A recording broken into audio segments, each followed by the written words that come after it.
Ladies and gentlemen, hello and welcome to episode 12 of the VinDawg Pod. And it is Oregon Week. It's Oregon Week. We're just going to jump right into it. Podcast rundown. Obviously, we'll do the weekly update. We're going to go over week 6 in college football, the UW bye week.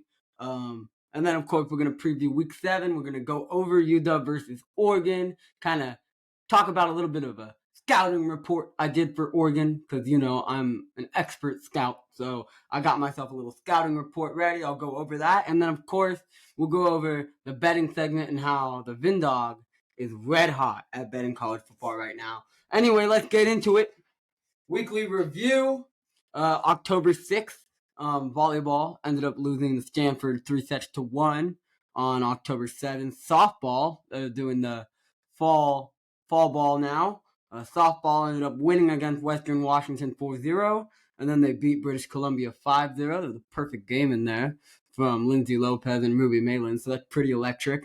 On October 8th, men's soccer fall 2-4 to UCLA. Men's soccer is on a little bit of a slide right now. I believe they lost 2 of their last 4. Not great for UW soccer men's. Women's soccer, however, wins 4-3 versus Arizona, and volleyball defeats Cal 3-1. Next week, on the 13th, volleyball will go up against Colorado. On the 14th, on Saturday, football against Oregon, obviously. Men's soccer will face Gonzaga, and women's soccer goes to California to face number 2 Stanford. So that'll be a big-time statement game if women's soccer can manage to pull off the dub there. Good luck, Dawgs. On the 15th, on Sunday, softball will conclude fall play. And then volleyball will face Utah. And on the 19th, women's soccer will face Utah, and men's soccer will face California. Seattle sports, we'll get into it pretty quick. 3 straight wins going into the bye week last week for the Seahawks, and they will now face the Bengals on Sunday at 10 o'clock. They're looking for their 4th straight win. Hopefully they get it. That would be big, especially with the Niners rolling. As long as the Seahawks keep winning and they can stay ahead of the Rams, they got themselves in a very big dogfight for that wild card appearance. Kraken begun their season with the NHL. 4-1 loss to Vegas is not exactly what you were looking for if you were a Kraken fan, but can't win them all, especially against the defending champions on their ceremony night. So, it's a tough loss, but yeah, it's the first game of the season. It's a long season. I think the Kraken will be fine. Enough about that. Enough about all that. Let's get right into college football. Week 6, let's go over week 6. Top matchups from last week. There weren't a lot of, or I guess it was a lot better this last week than it's going to be this week as far as the premier matchups go. Number 1, Georgia demolished number 20, Kentucky, 51-13. They kind of showed, hey, you know what? It was a tough game against Auburn. We're going to show you that we are the number 1 team in the nation. And they golly-whopped Kentucky. Number 12, Oklahoma, pulls off the massive upset over number 3, Texas. Texas is not back, it turns out, but they will most likely see each other again in the Big 10 championship, and that's what's going to matter, or Big 12 championship, my apologies, and that's what's going to matter at the end of the day, because the winner of that game likely goes on to the college football playoffs. Number 25, Louisville, scores 26 points in the second half to take out Notre Dame 33-20. Number 11, Alabama squeaks past Texas A&M 26-20. Game was closer than the score makes it sound. Alabama ended up getting a safety. Texas A&M got down to the 2-yard line, couldn't score, settled for a field goal, didn't make it happen. So that was tough on A&M part. A&M just they're just going through it right now. We knew that we figured Alabama was going to win last week. That was one of our bets. And it's Bama. Bama always just seems to have the upper hand on Texas A&M. Texas A&M showed that they don't really got the sauce. They ended up losing. Number 17, Miami, just completely choked to Georgia Tech, 23-20 for not kneeling the football. I'm sure you guys saw that, but they literally could have kneeled the ball and won the game. Instead, they run the ball. Running back fumbles the ball. Georgia Tech gets it, drives right down the field, scores a touchdown with 1 second left. Georgia Tech wins the football game. Very embarrassing for Miami. Gotta feel terrible for those kids. I mean, they deserve to win that game. Now they lose it. Now they have a couple tough matchups coming up. But they're fine. It's only one loss. They're still ranked. They'll be okay. Number 23, LSU defeats number 21, Mizzou, 49-39, despite an abysmal LSU defense. LSU's offense is pretty unbelievable. They're probably up there with UW, Oregon, and USC as one of the top 5 offenses in the nation. But their defense really sucks. So Brian Kelly needs to figure that one out. Let's go into those Pac-12 matchups from last week. Number 9 USC went to triple overtime in order to defeat Arizona 43-41. We talk about how bad LSU's defense is. How about how bad USC's defense is? Everyone was talking about how UW looked like they were struggling because they only beat Arizona by 7 on the road. Well, how about USC needing triple overtime after falling to a 17-0 deficit, needing triple overtime to beat Arizona? Unbelievable. This game completely inflated Caleb Williams' stats. Caleb Williams, they're just hyping him up. I thought this game made him look terrible. But there are some people out there that are like, Caleb Williams wills USC to another victory. He didn't do any. I mean, he did do something. I mean, he won that game for them, but he should have won that game for them long before triple overtime. Anything can happen in overtime. One little mistake could have cost them the game. You cannot rely on triple overtime for Caleb Williams to finally be like, let me put this game over with once and for all. So, not the goodest of looks for USC right there. USC defense is pretty terrible. They got to figure that out. Number 13, Wazoo offense comes to a halt in the fourth quarter in a 25-17 loss to UCLA. Very unfortunate for Wazoo. I wanted to see them keep winning, but that UCLA defense is very legit. Cam Ward apparently can be stopped. He didn't have a very good game through the air. There was a 4th and 1 that Wazoo ended up going for, and it was a terrible play. Terrible play. Let Cam Ward earn the first down throwing the football. Let's not do some BS 1-yard run and just get absolutely stuffed. That was ridiculous. That was hard to watch. Wazoo will be back. They will be fine. They've got a lot of fun matchups coming up. But that was a game they needed to win, and they couldn't pull it off. Number 15, Oregon State defeats Cal 52-40 in a very high-scoring shootout that I did not see coming. 92 combined points between those two teams is pretty remarkable. DJU had 5 touchdowns, but Oregon State defense looked very meh. They didn't look like the Oregon State defense that we are accustomed to seeing. Very interesting.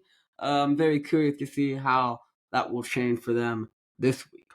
And then, of course, Colorado squeaks by Arizona State 24-21 in a game that shouldn't have been that close. I mean, Arizona State really made Colorado struggle. And, I mean, it's the desert. Anything can happen in the desert. I don't know if I'm really one to speak much, though, because UW lost last year against ASU on the road. Colorado should have been in a better position to win that game. Had to drive down the field to kick a last-second field goal to win it. But it was way closer than it needed to be. And honestly, it looked like Arizona State's offense outplayed Colorado's. Mistakes caught up to them. Colorado ended up getting the win. Let's go ahead and preview what is going to look like a very, very, very fun Week 7 matchup. So there's not a lot of big matchups outside of the Pac-12. I got some notable down. Number 4, Florida State versus Syracuse. I think that game's going to be a little bit closer than anticipated. Number 19, Tennessee faces Texas A&M. Texas A&M is badly in need of a bounce back after that Bama game, but I don't know if they're going to get it. I do not know if they're going to get it. I think A&M's in a massive disappointment spot here. We'll see how that goes. Number 23, Kansas against Oklahoma State. Number 22, LSU will face Auburn. Number 25, Miami has a chance at redemption against North Carolina. This would be a big win for them coming off of their blunder last week if they can pull this win off. That will be a very exciting game to watch. Part of me thinks North Carolina will end up probably running away with it just because Drake May is that guy. But I think Miami knows that they messed up badly last week, and I think they could shock a lot of people. So that'll be a fun matchup as well. Missouri against number 24 Kentucky. Kentucky kind of, it's hard to say that Kentucky is a bad team because they faced number 1 Georgia, but it wasn't a very pretty game. So Missouri, on the other hand, I've said this all along. I think Missouri is very overrated. I don't really think anything's going to come out of them this season. So I'm expecting Kentucky to pick up a nice bounce back win there. And then, of course, NC State versus number 17 Duke. I think Duke wins that game pretty easily, but NC State is not a team to just brush off. We'll see how that one goes. Let's go ahead and get into the Pac-12 slate. I'm running through the episode. I'm just so excited to talk about UW and Oregon. But before then, I got to talk about the Pac-12 slate. Stanford versus Colorado in Boulder. Colorado was an 11.5-point favorite. The over-under is set at 60. Colorado's a better team than Stanford, and they should put them away rather easily. They get to be at home in Boulder. I would say that Arizona State and Stanford are it's Stanford, Arizona State, and everyone else. But at the end of the day, Stanford is still below Arizona State, and Colorado ended up beating Arizona State. I think Colorado is going to overwhelm them and score just too many points. I don't think Stanford's going to be able to keep up. I don't think the defense is good enough to keep up. We'll see how that one goes. California versus number 16 Utah. Utah's an 11.5-point favorite. The over-under set at 45.5. Now, if it weren't for last week, I would have been like, under. It's going to be a very low-scoring game. But Oregon State likes to say, screw it, we're just going to go ahead and give up a lot of points. So anything can happen. Utah. Utah's defense is going to be good. Sorry, not Oregon State. California ended up scoring that many points against a good Oregon State defense. I do think that Utah's defense is a little bit better in this situation. Utah's also at home. I don't know if this game's going to really be close. I wouldn't say that the Oregon State game was close, but I don't expect it to be a 92-point thriller like it was last week for them. Let's go ahead and move on to Arizona versus number 19 Washington State University. Wazoo was a 7-point favorite. The over-under is set at 58.5. I mean, I think this game slams over if I've learned anything. Wazoo is going to score a lot of points on Arizona, but Arizona love to keep scoring points themselves, and they love to keep these games close. I think Cam Ward is just in way too good of a bounce-back position, especially at home at Martin Field. It just seems like Wazoo is a totally different team at home, and that should give them all the momentum they need to put Arizona away. I think Wazoo is going to take this one pretty easily. Number 18, UCLA versus number 15, Oregon State. Oregon State is a 3.5-point favorite. The over-under is set at 54. If it weren't for the game that we're going to mention in a little bit, I think this would be probably one of the best games of the week. I mean, it's great defense versus great defense. I think it's going to be an awesome game. I think the difference is that they're in Corvallis, and Corvallis makes a hell of a difference. I don't necessarily know if you have the home field advantage of being in the Rose Bowl, if UCLA were to be the home game, but I do know that Oregon State and Corvallis does give you the home field advantage. And I think that DJU is really starting to step up. I think that their running offense is going to be just good enough to maybe outplay that UCLA defense a little bit. I know that defensive line for UCLA is pretty remarkable. I also just think that Oregon State's defense is good enough to be able to hold UCLA from scoring too many points. I think this is a game that Oregon State can handle at home. Number 10, USC versus number 21, Notre Dame. Notre Dame is a 3-point favorite. The over-under is set at 60. The weather is supposed to be god-awful. It's supposed to be terrible. It's supposed to be raining like crazy. And I saw a Twitter video of USC coaches spraying a hose on the USC special team trying to catch punch, and they were dropping everything. I think this is going to be a really rough game for USC. They don't have the offensive firepower advantage that they usually have because of how terrible the weather is, and USC's defense is terrible. So even though I don't think Notre Dame's offense is all that great, Notre Dame is built for these kinds of games. USC is not. If they were on a sunny field in USC, this would be an easy pick for USC for me, but because the weather is disgusting, because it's in Notre Dame, give me Notre Dame in this game. And then, of course, what I've been waiting for, Washington versus Oregon. Let's just go ahead and get right on into it. Number 7, Washington. Number 8, Oregon. The greatest setting in college football. It's the game of the year. This has the potential to be the biggest home game that the University of Washington has ever played in. For so many reasons. One, if UW wins this game against Oregon, they have a little bit of wiggle room where they could maybe lose one of their later games and still be in a great position to be in the Pac-12 championship. If they win the Pac-12 championship, they're in the college football playoff. That's what UW is playing for right now, and I can't wait. I can't wait. This game is going to live up to the hype.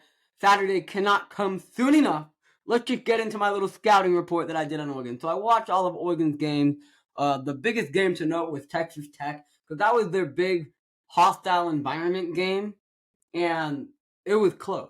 Like, Texas Tech almost very legitimately, if they had driven down the field and scored, would have won that game. Obviously, Oregon got the pick six, ended up winning 38-30. But UW is a little bit better than Texas Tech, if we're going to be honest with ourselves. So let's get into it. Bucky Irving and Oregon's offensive line is disgusting. It's going to be the focal point of the offense. And although UW has done a good job of neutralizing running backs, like Jaden Ott, for example, with Cal, they were able to stop him very well. It's not going to be the same. It's not going to be the same when you're facing this Oregon team, because they can do really whatever they want. So Bucky Irving's going to have a good game. I think Bo Nix is going to have success running the ball. The reality is that I think UW's secondary is miles better than any secondary Oregon's faced this year. Bo Nix is going to find himself not able to get the ball off when he needs to an open receiver, because everyone's going to be covered. He's going to have to improvise. He's going to be scrambling a lot. So I think Bo Nix is going to have a good day on the ground. Troy Franklin is very fast. Dude is very fast, and he's been putting up big numbers all season long for Oregon. He's also their big touchdown guy. However, the Huskies have Jabbar Muhammad. So I think that matchup is going to be very intriguing, because I think Muhammad could slow the brakes a little bit on Troy Franklin. So I'm very excited to see that. The reality is that Bo Nix can rip the deep ball.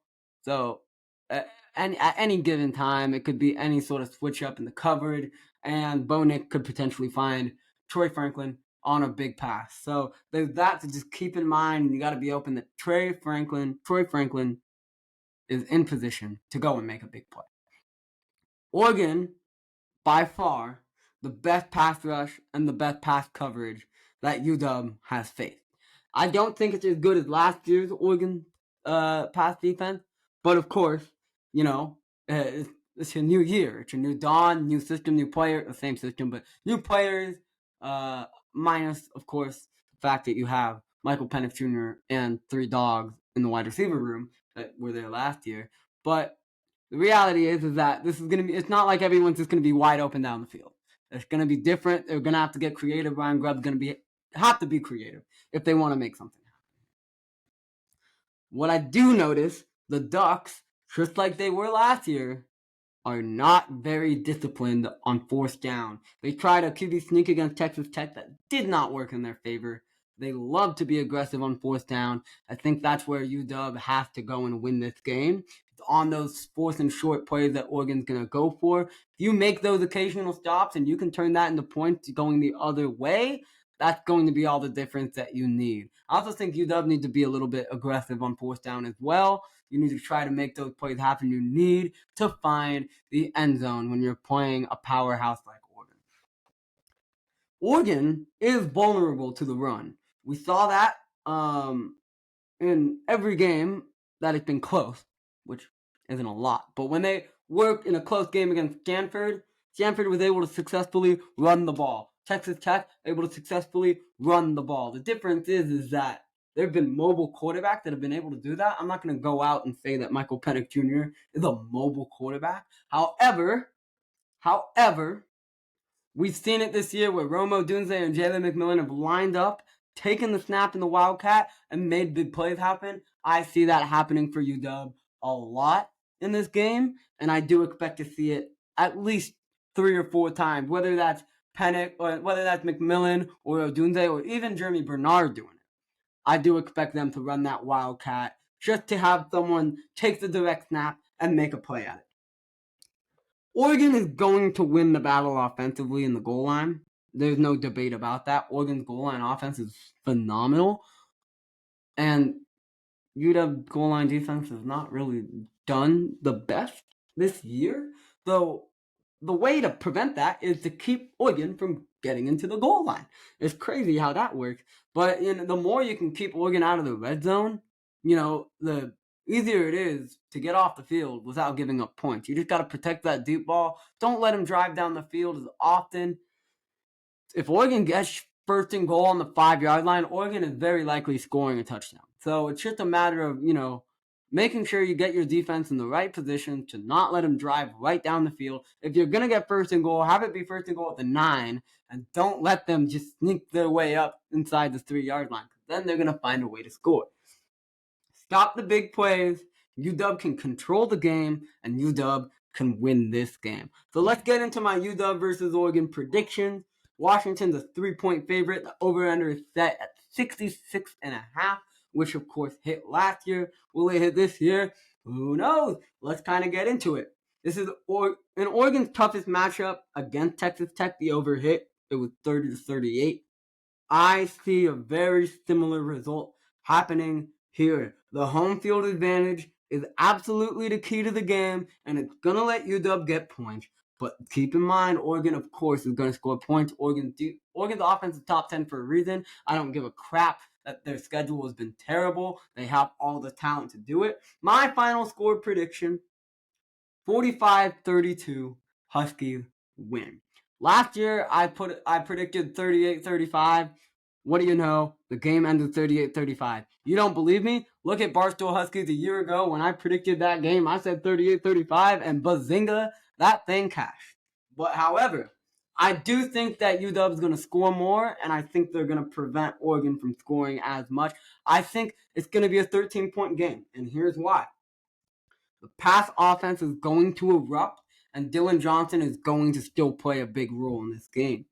Oregon's defense gave up 30 to an unranked Texas Tech, and UW is miles better offensively than Texas Tech. Not to mention the fact that Michael Penix Jr.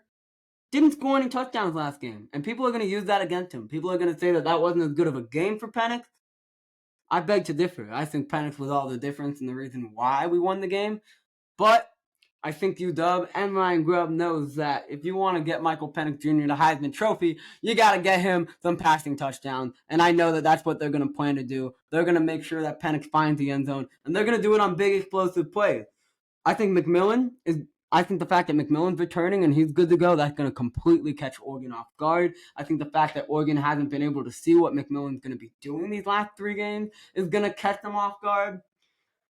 I believe Penix is going to have 350 yards through the air and 3 touchdowns. At least. McMillan, 120 plus yards and a touchdown.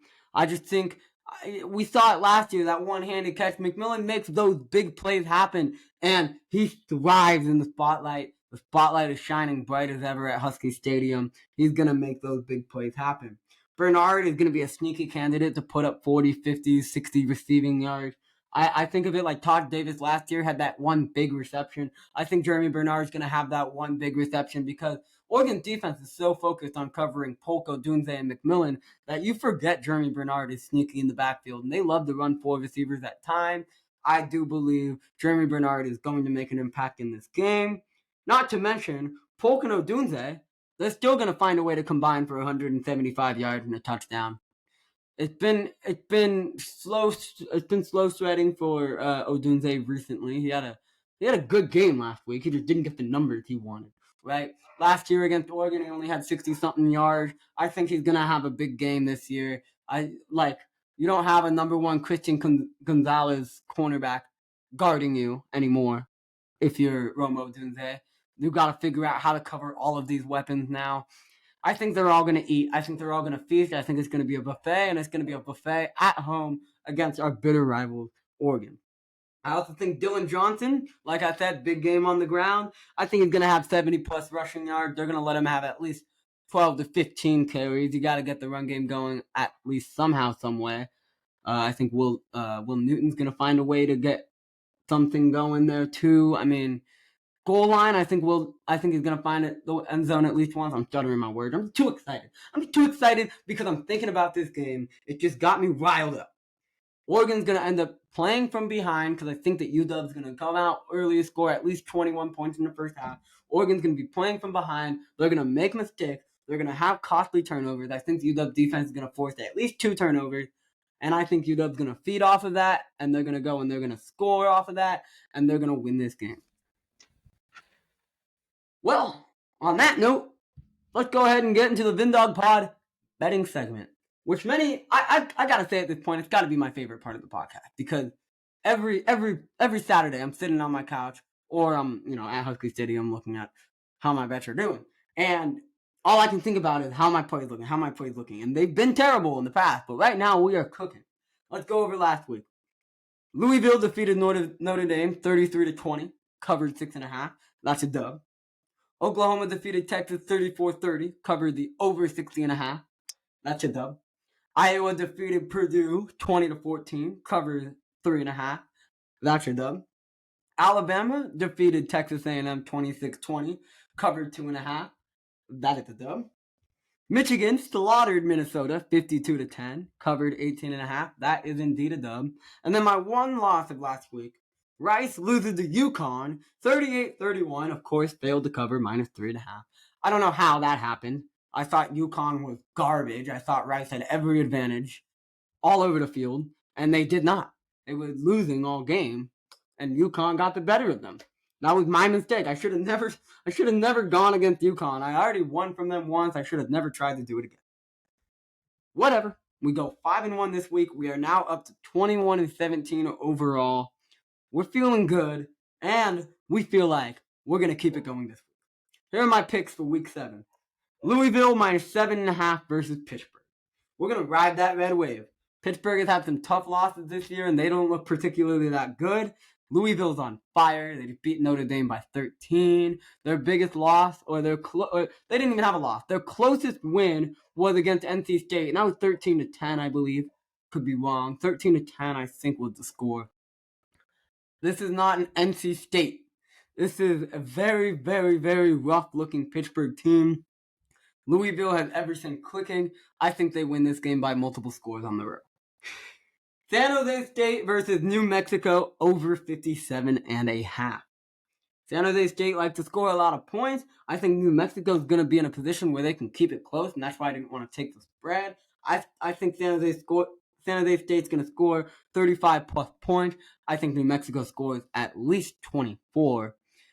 I just see this game flying over. I think it's going to be in the 60s somewhere. I feel like 57.5 was way too low for these two teams. Either way, they're both going to score a lot of points. The defenses aren't great. Like San Jose State isn't a great defense. So I'm expecting a lot of points. Give me the over 57.5. Air Force versus Wyoming over 42. Now, I don't think it's going to be that much over 42, but I really like Wyoming, and I think Air Force is going to be scoring at least 30, right? So I think I could see the game. I could see the game being like 30-17, and somehow like Air Force covers and the overhit. But I don't even see it going like that. I could see a 28-24 happening. I could see a 24-27 happening. Either way, I know Air Force is going to score points, and I know Wyoming is going to at least try to score points. Give me the over 42 in that game. Here's a fun one that I didn't think I was ever going to do. Boise State -7.5 versus Colorado State. Hard to pick Boise because Boise has not looked very good this year. But Colorado State stinks, okay? I hate Colorado State. I know that I faded Colorado State when they played Colorado, and Colorado didn't cover. They had to win in overtime. But the reality is even when Colorado won in overtime on the road, they still covered the 7.5 point spread. And I think Boise State is a better team than Colorado is. I think Boise, I could see Boise losing early and then coming back and taking complete control of this game. Give me Boise minus 7.5. Hawaii versus San Diego State over 53.5. When all else fails, take the Hawaii over. I love it. It's the greatest play ever. It never fails. It never fails. San Diego, very capable of scoring 30 plus. We saw that against Boise. Hawaii can still win this game despite San Diego State scoring 30 plus. I just think the over 53.5 once again is way too low. I think this game is going to be in the 60s somewhere. I could see it being 35-32. I could see it being 30-27. I could even see it being 30-24 and covering by half a point. Either way, I'm taking that over. Last but not least, give me Washington -3 against Oregon. It would. I have to take it. I have to take it, and I have to put it in here. Oregon is 5-0 against the spread this year, which might seem scary, but why in the world would Oregon be a 3-point underdog if they're 5-0 against the spread? You would think that makes them a wagon, and that no matter what the line is, they're going to find a way to win and beat it, blah, blah, blah. I simply refuse to believe it. I think Washington's going to win this game by 2 scores, like I said earlier. I mean, call me biased all you want, but Oregon has only had one test in a hostile environment, and that was against Texas Tech, and they almost lost that game.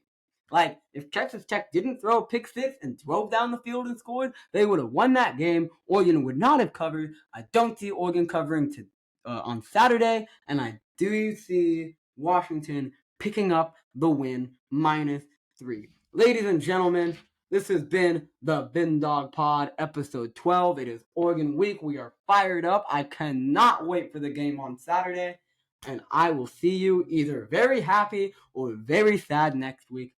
Have a wonderful, wonderful, wonderful weekend.